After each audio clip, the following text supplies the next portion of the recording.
Well, America's public lands are very important to those ranchers who utilize them for grazing. And this report is brought to you by our friends at Ag Risk Advisors, providing risk management solutions and tools for farmers and ranchers. Learn more at agriskadvisors.com.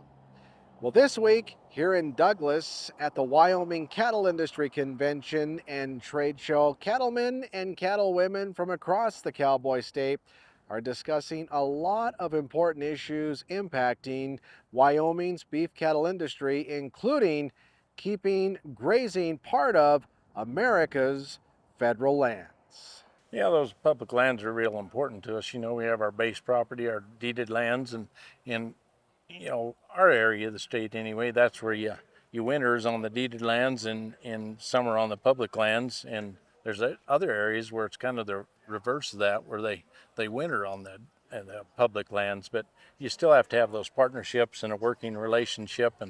And they were talking today about on the forest about how some of those places aren't being grazed to the management level they want and stuff like that. And it does.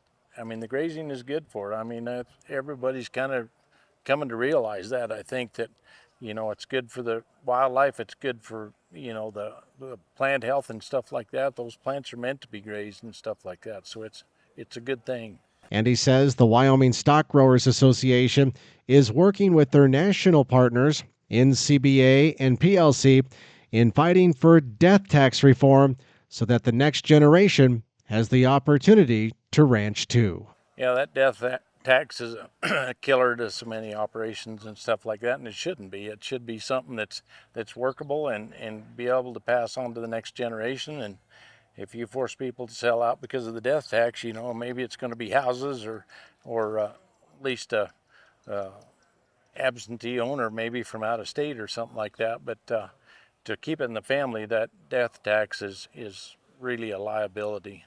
And of course, these issues and more will be discussed and most likely cussed just a little bit at the upcoming NCBA summer business meeting headed for San Diego, California next month.